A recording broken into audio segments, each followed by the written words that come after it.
I'll now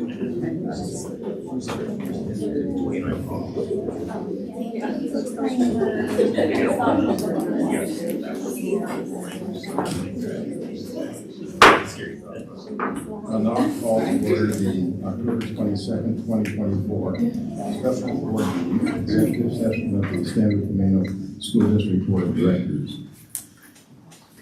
For RCW 42.30.1110(1)F, under limited circumstances, executive sessions to discuss the performance of a district employee may be open to the public per the request of the district employee. Can you speak up? This executive session will be open to the public. Directors Murray, Schreiber, Foster, and King are present, and I think Director Evans is on Zoom there. Okay. So all of our directors are present. Would you please join me in the Pledge of Allegiance? I pledge allegiance to the flag of the United States of America and to the republic for which it stands, one nation, under God, indivisible, with liberty and justice for all.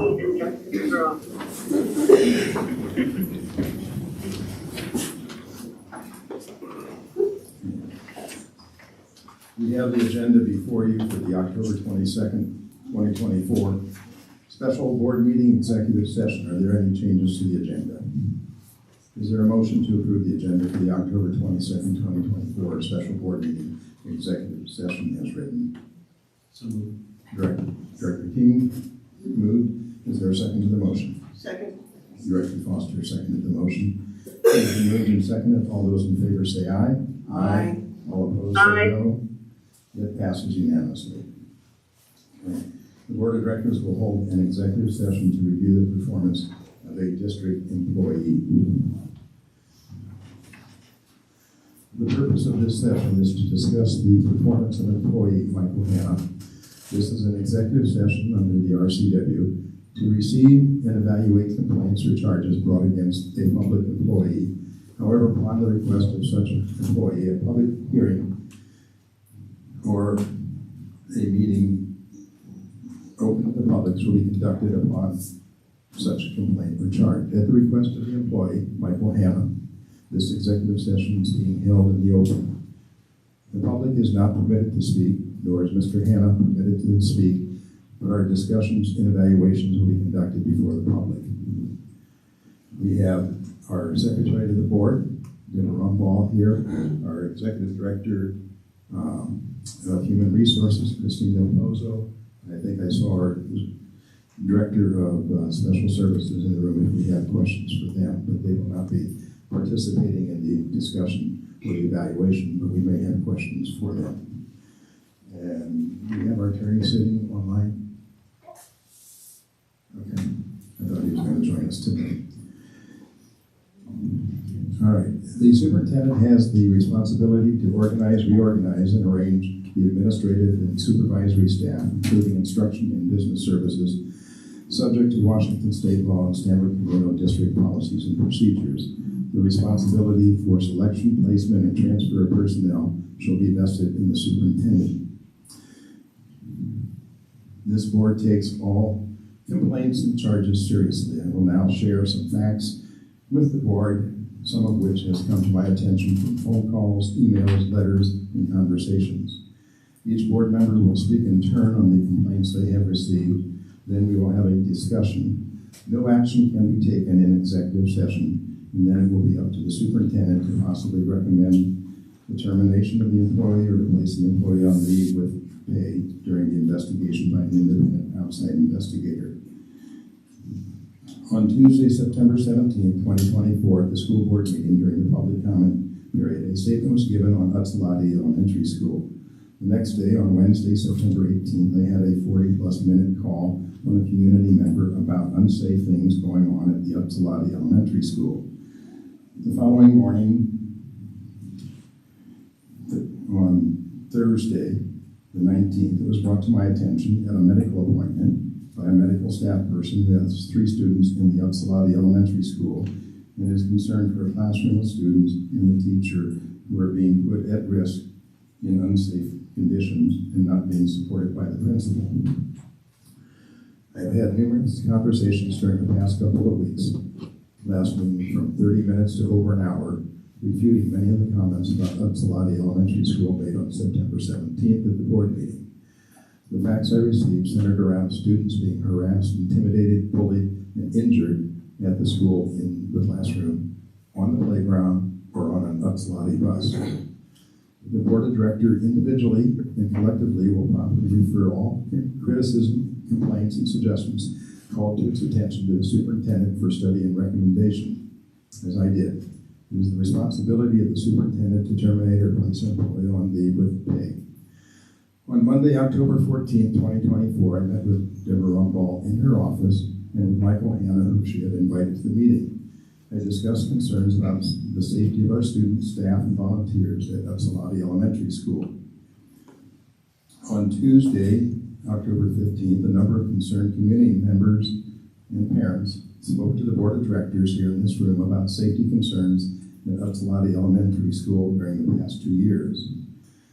Superintendent Rumball was present to hear the complaints.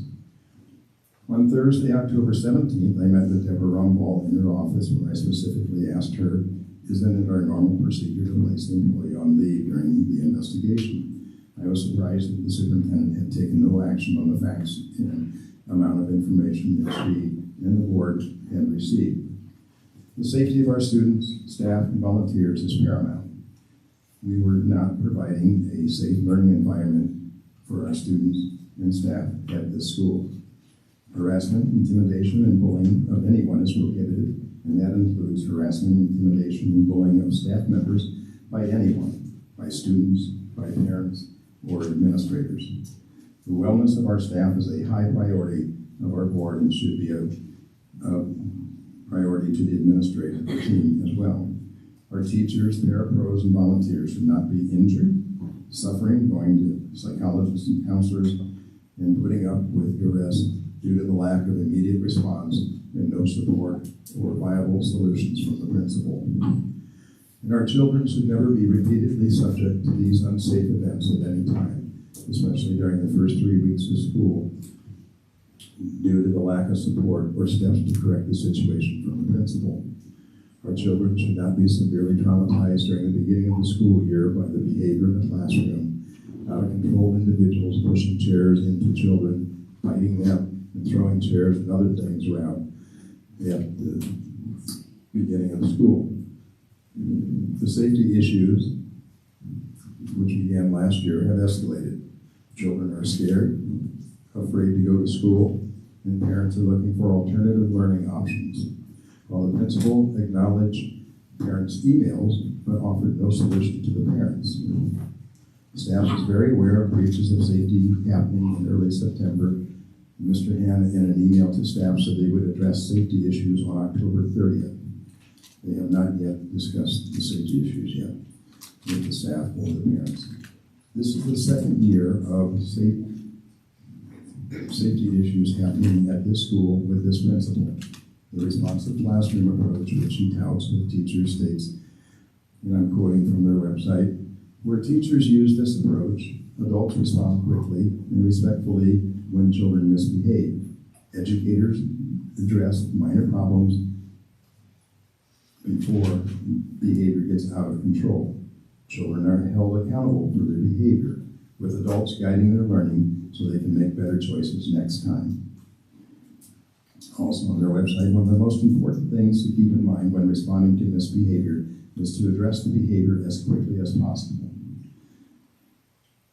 Teachers practice this in their classrooms, but the breakdown is due to Principal Hanna not responding to calls for help when teachers are forced to evacuate their class in order to keep other students safe from the misbehaving student. And you can only imagine the potential for numerous lawsuits from parents and injured staff or volunteers. Another fact alleged was numerous and flagrant violations of our collective bargaining agreement with our union, which is creating problems with our employees and their representatives. Our agreement and promise to our staff states, and I'm quoting from some of the language in the collective bargaining agreement, added language says that every teacher has a right to a safe working environment and to expect that all students will adhere to district and school rules. Every building principal shall hold meetings with staff to establish, discuss, and review building discipline standards and procedures.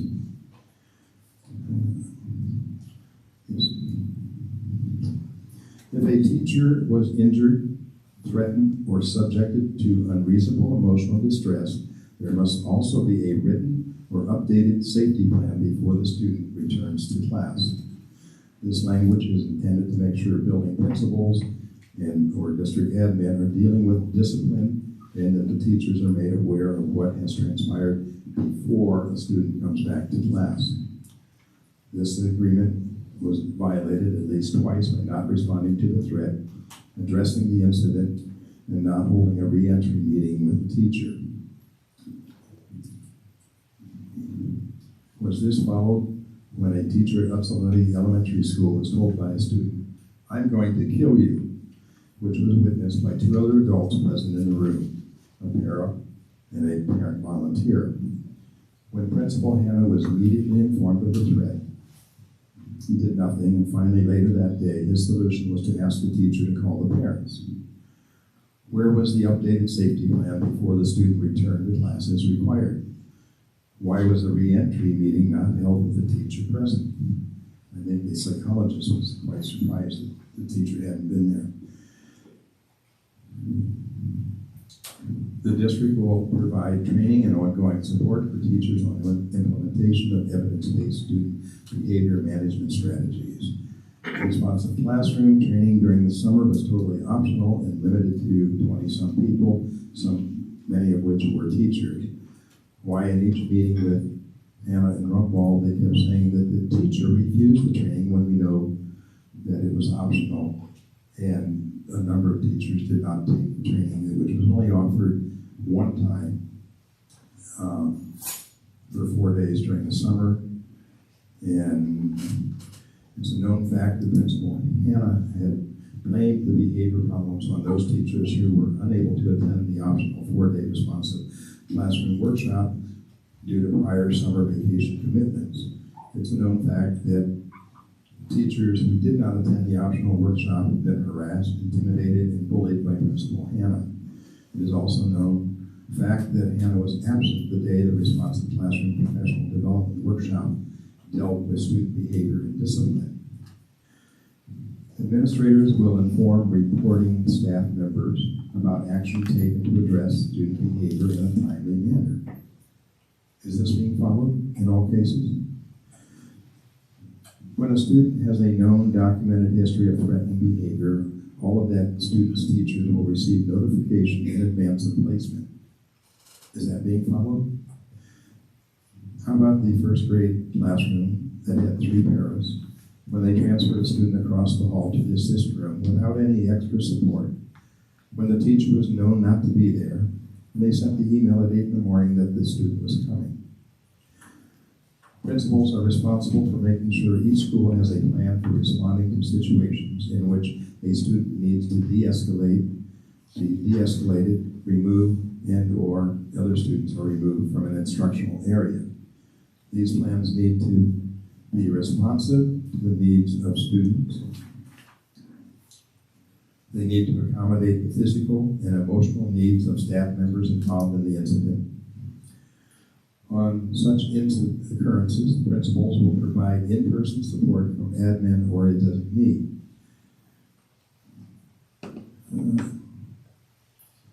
I don't need to read all this. If a staff member is injured by a student, or where there is a known imminent threat of such behavior, appropriate steps will be taken to ensure the safety of the staff member, such as behavioral contract, removal of student from the class, and or provisions for mental health evaluation and support for the student. Staff members assaulted by students while on the job will complete an employee accident and injury report. Why was the board not notified last year when an employee, a para, was injured at Upsalati Elementary School on the playground when she stepped between an attacker, one of the behavioral problems, and his victim in order for the para to protect the child? She was severely cut on the face, down to the bone, with blood all over the playground. She immediately went to the school nurse, who sent her to a medical clinic for numerous stitches, and she missed several days of work due to her injury. There was no follow-up as required. Policy requires contact within 48 hours. Last year, this parent had reported 20 of the many major behavior incidents documented by other staff, numbering over 100. The parent has left Upsalati Elementary School because there was no staff support. So not only are we losing great teachers, but wonderful parents who protect our children. She has served on the Wellness Committee and stated that things continually got worse with all the behavior and discipline issues at Upsalati Elementary School over the last year and a half. The wellness of our staff and students is important, and our district has failed in our duty to accommodate the physical and emotional needs of staff members involved in the incidents at Upsalati Elementary School since Principal Hannah arrived. This parent that I'm going to read a letter here has 4 children in our school. Her letter starts out, and I'm quoting, Dr. Rumwald, I wanted to share with you some vital information as to what's happening at Upsalati Elementary School to one of our greatest teachers in the district. And she attached a video of the destruction in the one classroom that was caused by a Tier 3 first grader. A particular student caused the class to have to evacuate because there were flying objects and violence happening during instruction time. I do know that it is mandatory for parents to be contacted when students are evacuated from classroom. Parents of this class were not informed.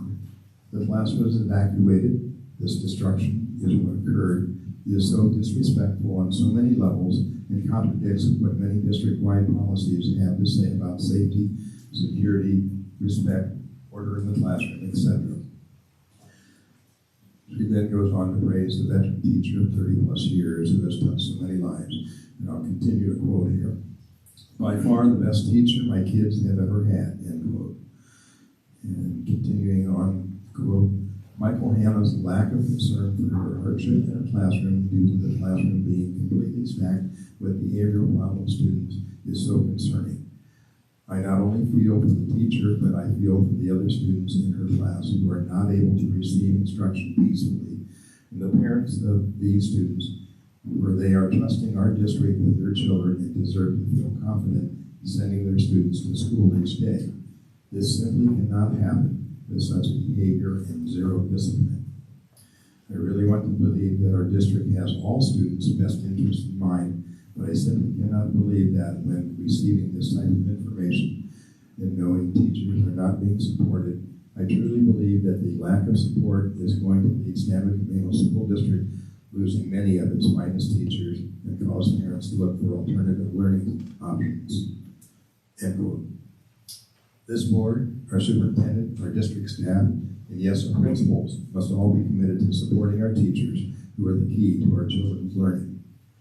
The loss of students in needs we are not meeting and are being pulled out from our school by their parents, such as the young firefighter that spoke at the meeting the other evening, the board here in this room, who pulled his 4 children from our schools, and that cost the district about $72,000, I think.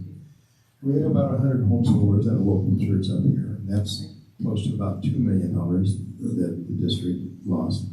And last year we had to start using our reserve funds, and we can't do that forever. There's a group on Facebook, a private group called Concerned Citizens for Stanwood-Camano Schools, which has about 500 members. I can't join it or see any of their posts, but this is really a radical group. Their rules state in the first rule number 1, love your neighbor as yourself. Now, how radical is that? They currently have an anonymous survey going, which I hope they will share with the board.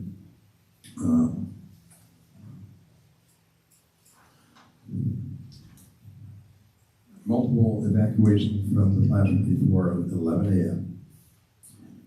are not required they are required to send notifications to parents of the affected children so they understand why their child is visibly upset, scared, unable to learn, We don't want to return to school. Our teachers under duress with pounding headaches. I've heard a lot of this. Why was this teacher not invited to the reentry meeting? The psychologist seemed surprised. A number of teachers and parents at Talani Elementary School are experiencing these incidents. People don't go straight to the board. They contact the teacher first, who are very good at responding to the parents' needs. But if they don't have the authority, then the principal, and then to the superintendent. And when nothing is done by Principal Hannah or the superintendent about the chaotic, unsafe environment for staff and students, then they speak to the board. A letter a few days ago to Superintendent Rumble from a volunteer who has herself witnessed the chaos in the room has not been satisfactorily answered. I have received copies of numerous communications between parents and Mr. Hannah about the unsafe conditions at Upsalati Elementary School, but the parents are asking to remain anonymous for fear of harassment, intimidation, or bullying towards their children in retaliation for them speaking out. This board is committed to providing a safe learning environment for all of our students and a safe working environment for our teachers, staff, and volunteers, free from harassment, intimidation, and bullying. We have some of the finest teachers and wonderful volunteers. We must retain our veteran teachers who are currently leaving due to a toxic work environment. People do not quit their job, they quit their boss. We want to see our administration abide by our collective bargaining agreements and honor the promises made to our students. The loss of students who are being pulled from our schools for alternative learning options is a concern, and we need to work hard to meet the needs of all of our children. We are concerned with the financial stability of our district and the use of our reserve funds as parents pull their children from unsafe schools. We do not tolerate harassment, intimidation, and bullying by anyone, especially those in position of authority. This must be dealt with immediately. The wellness of our staff and students is important, and our district has failed in our duty to accommodate the physical and emotional needs of our staff members involved in the incidents at Upsalati Elementary School. When we finish the meeting tonight, after each director has provided the comments that they have received and our discussion, which will be among the board members, the ball will be in the superintendent's court to take action, hopefully immediately. And this week, for those who don't know, is School Safety Week, October 20th to the 26th. Okay? So let's get our heads out of the sand and work together to protect our kids. Director King, any comments from comments you have received? Yeah, sure. And by the way, in general, I've been receiving many comments of serious concerns from a variety of sources, including teachers, paras, volunteers, and others in that school, as well as sometimes from other schools, but especially this one school. And the common theme is they're all terrified to speak up because of fear of retaliation. I've heard that word used. However, one very brave person has stepped up and is allowing me to read the statement she sent to the head of the union. I'll read pieces of that. Some of that is a little redundant with what Al said, but it's significant. The student said, "I'm going to kill you." There was a parent helped her in the classroom, as well as all of the students who heard this, and parenthetically, that's witnesses. I emailed ASAP to let Mr. Hannah and Heather Malone, the behavior parent, know. Mr. Hannah asked if I delivered his family. According to the page 26 of the ratified contract, if a teacher was injured, threatened, or subjected to emotional duress, there must be also be a written or updated safety plan before the student returns to class. This did not happen. There were no consequences, and I was the one who informed the parents. The student was removed for ramming chairs into other students. Called for help on the walkie-talkie, and the parent came down to assist. The student was suspended for 2 days, so served 1.5. Same day I asked if Leah at lunch, and once I made sure her stuff was secured, I left for the afternoon, because she was pretty beat up, by the way. The class had evacuated the room 2 times before 11 a.m., and I was under duress and had a pounding headache. There was a reentry meeting with students' mom on the following Monday morning. I was not intended to this meeting. In page 26 of the contract, discussion with the teacher before reentry did not happen. The school psychologist asked why I wasn't there. I was surprised I hadn't been invited. Didn't even know about it. 3, we have had multiple evacuations without any letters going home. Instead, I was told by Mr. Hanna, you have email, that I can't evacuate unless there is a physical assault and not before another adult arrives. Students being visibly upset and scared and being unable to learn does not count, according to Mr. Hanna, and that's in the contract somewhere too. I want to be clear that I am not the only one experiencing challenges at Caswati. It's a very unhappy, toxic place at the moment for many of us. I believe that people are scared to speak up, from parents to students to peers to custodians to bus drivers to teachers. I'll stick with the teachers for this letter.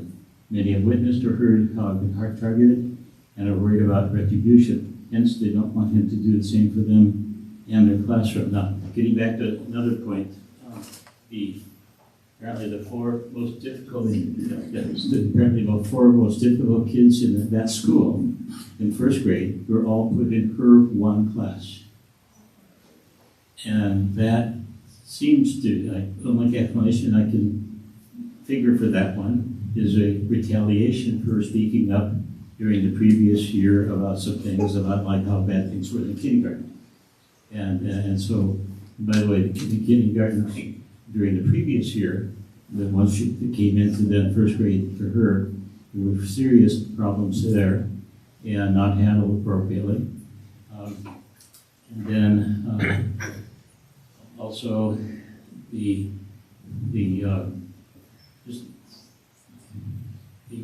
there's been at least one incident of harassment by an administrator of this teacher above Mr. Hanna. And so I think we need to have a thorough investigation, including being able to report things with their identity concealed. The investigator will know it, but be de-identified, so they can't, in case the principal comes back, they can't be retaliated against, hopefully. So this is a very, very serious situation, and I expect that we will probably embarrass this district and this city, because this is very likely to get in the news media. I know there was a minor situation in Stanwood involving a small church, irritating the neighbors with its music. They got into the 3-minute signal in Como. I think it was one of the CLTV stations. And this is a much bigger problem than that was. And so it could even go to the national news. I was hoping it was resolved sooner than later so that it does not happen. Thank you, Director. Director Foster? I think tonight I'd like to listen to the complaints and the charges and then evaluate the situation. Thank you. Director Murray?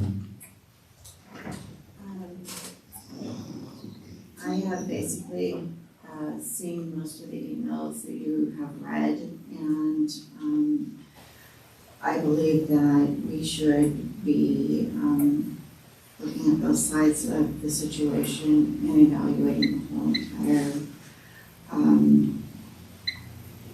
situation and making sure that it's done from the outside and not internally. Okay.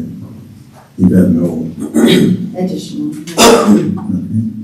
Director Evans, do you want to chime in from Zoom? I sure do, yeah.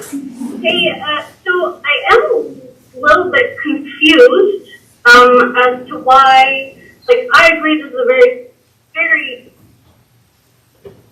I don't know, concerning situation that we definitely need to look into. I definitely agree with Director Murray that this needs to be an outside investigation if this is where we're going. But I am very, very confused as to why we have gotten to where we're at, where we're publicly shaming an employee after attempting to have a closed executive session instead of going through the proper channels where employees like, give their complaints to the union. There's a whole grievance process, and then when it goes through that whole process, and we can't get a resolution, and then it comes to the board. So it just feels like we skipped a whole bunch of steps, and in the grand scheme of not harassing, intimidating, or bullying people from a position of power, this feels yucky against one employee kind of blindsiding them when we haven't gone through our entire process. So, I mean, we can't undo it now, but like, I genuinely believe that we need to go through the process, and we need to do the grievance, and we need to do those things. And again, if that involves an investigation, I firmly believe that this should be an outside investigation, not done internally. Oh, so that is my 2 cents. Also, I would add that you glossed over emails that we received from other parents saying that they had very different experiences, and you only focus on these ones that fit the narrative you were going for. So again, I'm not saying it's a concerning situation or not at the school.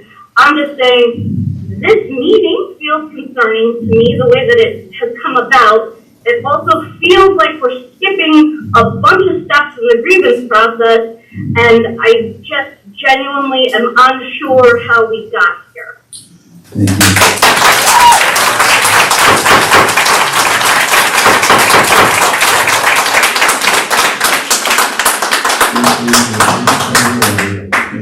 We need to maintain decorum so that we can continue the business at hand. I ask that all present follow the rules of orderly conduct. If disruptions continue, we will be forced to take appropriate action. I cannot speak for the union about their process there. We cannot ask them at this time. Steve? Yeah, in answering about this being public, this was to have been an executive private session. And I've actually... Which is illegal. What?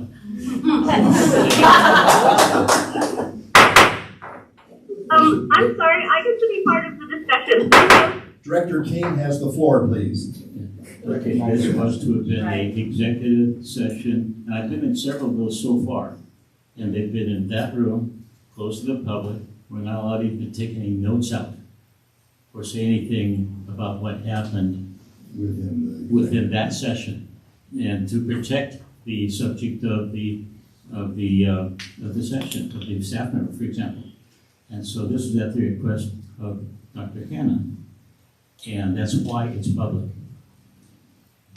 Okay. Thank you. And another point there too, as I read from some of the contract language, that the board, when we receive complaints or charges, let me see if I can find it in here.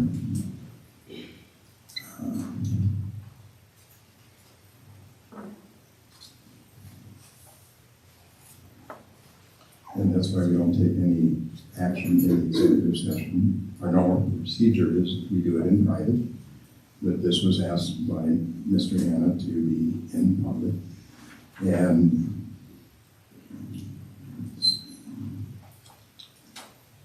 yeah. And in the contract, the board of directors individually and collectively will promptly refer all criticism, complaints, and suggestions called to its attention to the superintendent for study and recommendation. And that is what this board has done. And then it is up to the superintendent to take action. So all of our directors have added their information that they have received. We will now open it up for discussion, if there is any, on what we have heard tonight before we refer it over to the superintendent.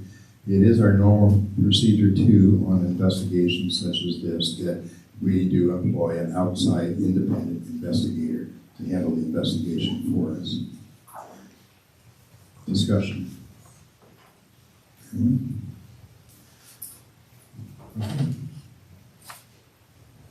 Dr. Rumpel, you have heard the complaints, criticism, charges from the public. You've heard us discuss it. The ball is now in your court. I am, you don't want me to speak? No, it's for you to take away from this and whatever you feel is appropriate. Let the board know that. Can I make one slight correction, or would you prefer I do not? This is a board discussion among board members, so other comments we can take in private. So.